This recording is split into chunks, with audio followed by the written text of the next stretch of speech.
Hi everyone, this is Niels Han Dynasty coming to you live from the kitty cat heaven, or what I like to call the basement of my dynasty. Like, share, subscribe, be kind, helpful, grateful, buy some silver and some platinum. She said so, and that's Ginger if you've been watching my channel. That's Ginger, you know Ginger.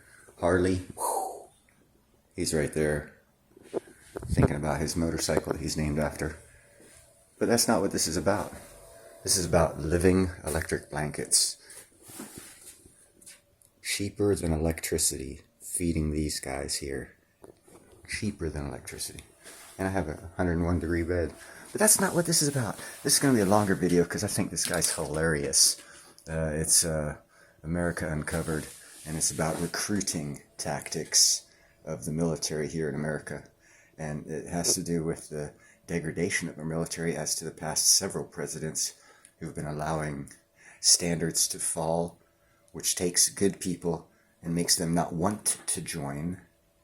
So they've put themselves in a predicament where they can only get, I guess, LGBT and Jerry's kids and, illegal aliens that want citizenship to go into the farce that's called the military that we have, which is the reason why I'm totally down with a robotic military, because then you only need a few patriots to run them and you don't have to rely on a politicized military, which it should have never been. Obama and Clinton, all of them should have kept their regulations out of the military because they're politicians. Politicians run the secured nation, secured by the military. When you weaken the military, you weaken the nation, which means those leaders, well, you can decide what they are. But anyhow, this is a hilarious video. I find it hilarious. Anyhow. Through Twitch and video game competition, then qualified for military service. Of 34 million people born after 1997, 4 out of 5 can't qualify to serve in the Army. Really?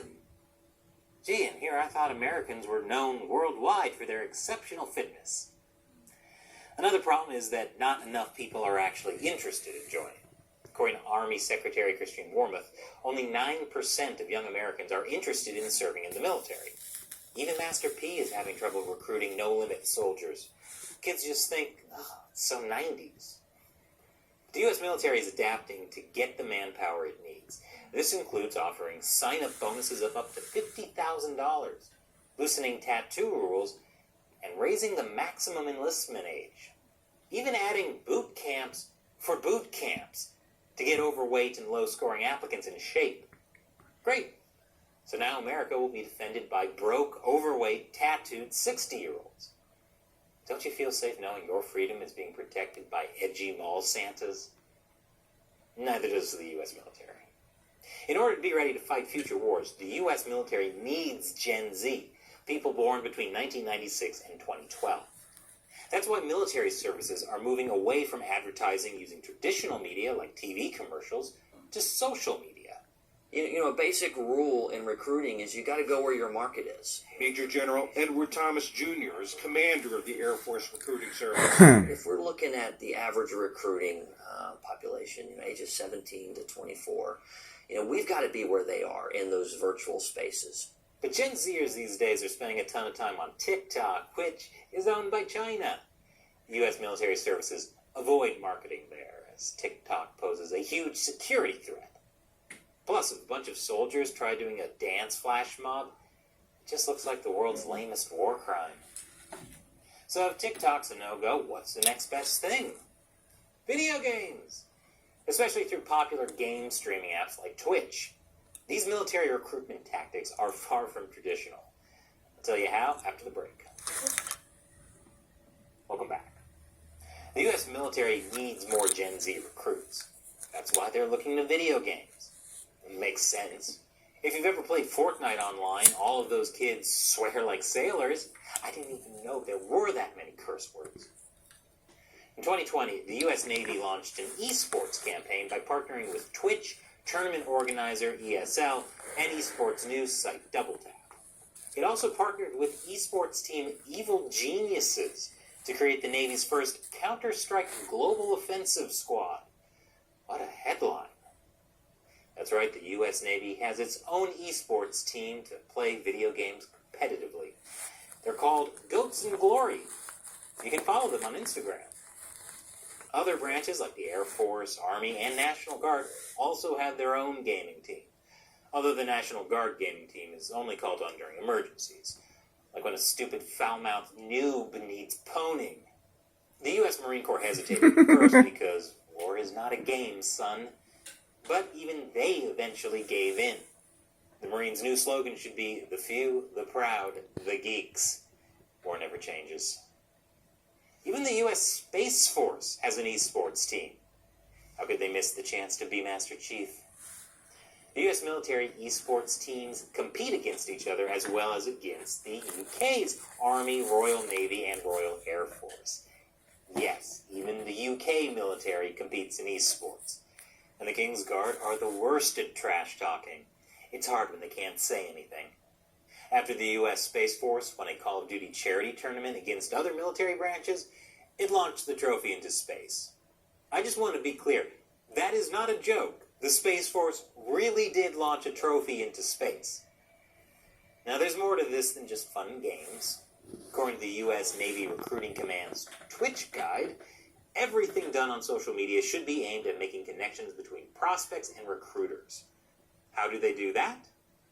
One way is by putting out YouTube and Twitch videos following gamers and servicemen. They're to show how gaming skills can easily translate to careers in the military. Makes sense. I love playing Street Fighter, and that certainly makes me a world-class martial artist. But according to the U.S. Navy, they're looking for more skills like problem analysis, risk assessment, sensory perception, and split-second decision-making. Those skills are required to succeed in critical Navy career fields such as nuclear engineering, aviation, special warfare, cryptology, and counterintelligence. Meanwhile, Vice obtained internal Army documents through a Freedom of Information Act request. These documents showed the Army planned to spend money to work with popular Call of Duty streamers, including $150,000 on popular streamer Stone Mountain 64. The documents also mentioned other streamers such as Swag and Alex Zedra. Sadly, it didn't include our gaming channel, Gamers Unbeaten. Where's our cut of that sweet military geek money? I just want to be clear, this is not a joke. We really do have a gaming channel. The U.S. Army believed that streamers have the potential to help with recruitment by making the military relatable, familiarizing their fans with Army values, sharing career opportunities, and improving public opinion of the military. And by letting them know that Starship Trooper was totally fictional and not a how-to guide. I kind of like, it's a cheesy B-rated flick, but I like Starship Troopers. Anyhow, if you go back to the video and watch the last 45 seconds, the military gives you what they're looking for in the new recruits and why they're going for the PlayStation type games and the virtual games and the online gaming community and what they're trying to get those people. And the skills they were looking to develop are those kind of skills that are used for people to control robotics and automated systems. And then if you look at, DARPA, and then I think Hydrodynamics, I'm not sure on that name, and you look at Japan at their robotics technology integrated with their military, and you'll get a bigger picture of what America's military is going to look like. It's going to be a great cost savings because we're going to knock down our manpower significantly, which will work for the next president if he wants to decrease spending and increase security for the massive deficit we have. But that's future. You guys have a nice day.